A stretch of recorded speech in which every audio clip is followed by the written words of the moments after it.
कथा बहुत ही मधुर ज्ञानदायिनी पुराण कथा है।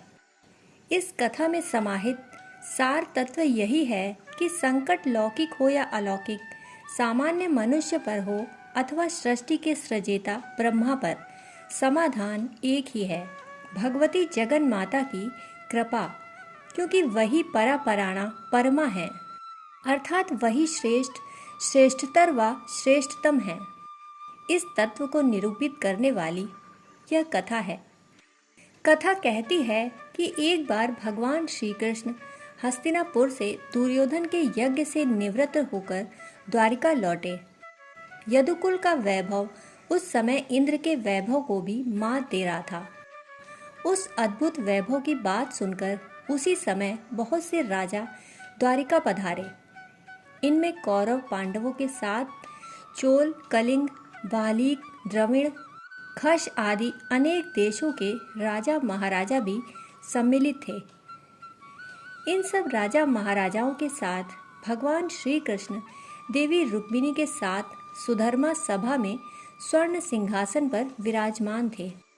ठीक इसी समय आकाश मार्ग से देवर्षि नारद उस अतुलनीय सभा में अचानक प्रकट हुए। वह अग्नि शिखा की भांति प्रकाशमान व तेजस्वी लग रहे थे।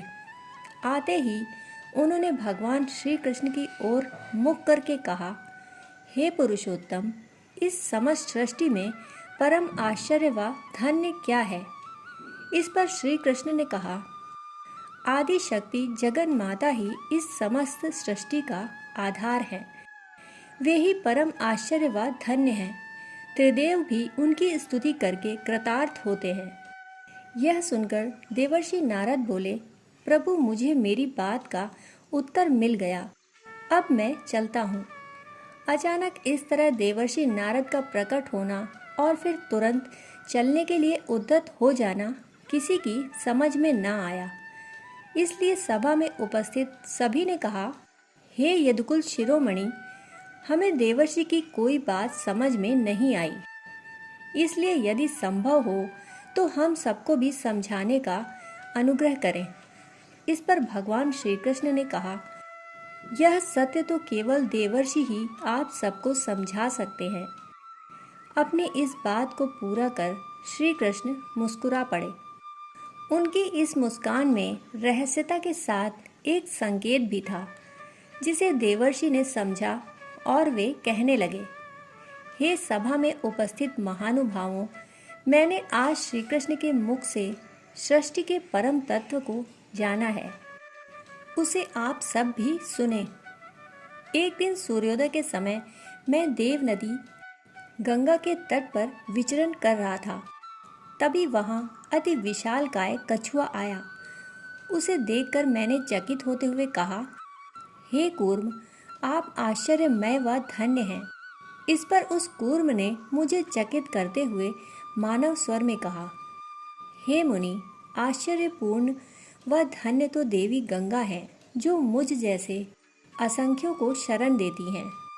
उस कच्छप की बात सुनकर मैंने देवी गंगा की स्तुति करते हुए कहा, हे सरिताओं में श्रेष्ठ गंगा, आप आश्चर्यमय व धन्य हैं।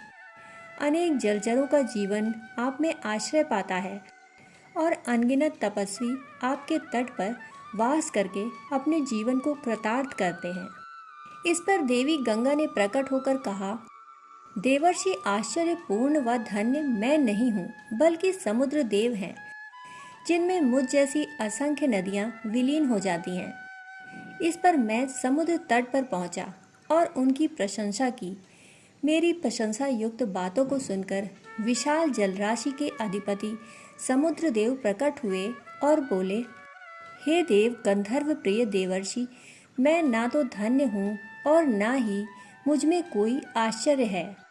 समस्त आश्चर्यों की निवास भूमि एवं परम धन्य तो धरती माता हैं, जो मुझे धारण करती हैं।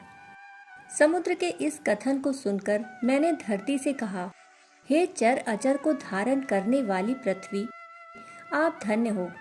आप समस्त आश्चर्यों की निवास भूमि भी हो।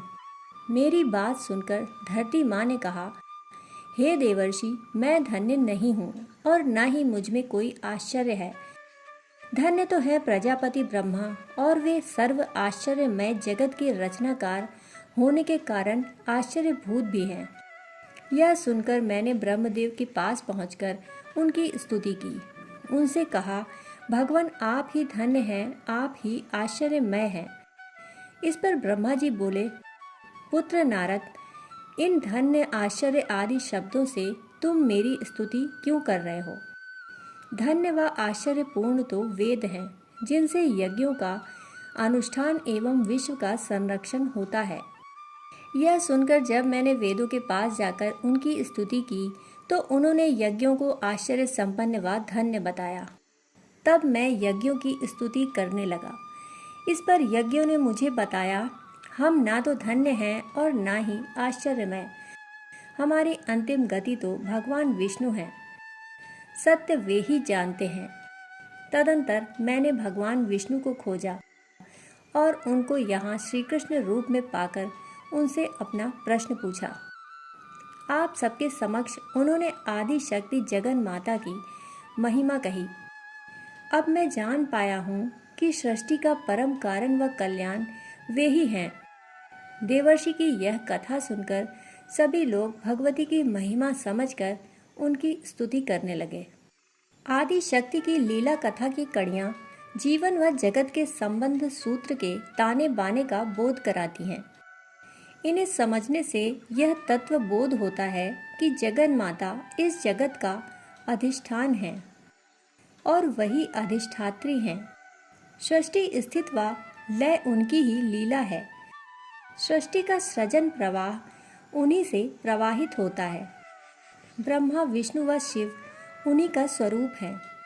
वही महासरस्वती, महालक्ष्मी व महाकाली के रूप में इनकी संगिनी बनकर इनके कार्य को क्रियाशील करती हैं।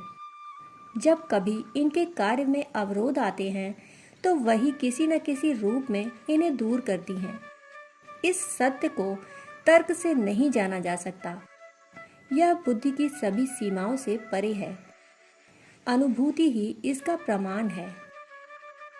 इस कथा को सुनने के लिए आपका बहुत बहुत आभार। फिर मिलते हैं ऐसी ही कथाओं के साथ। तब तक के लिए धन्यवाद।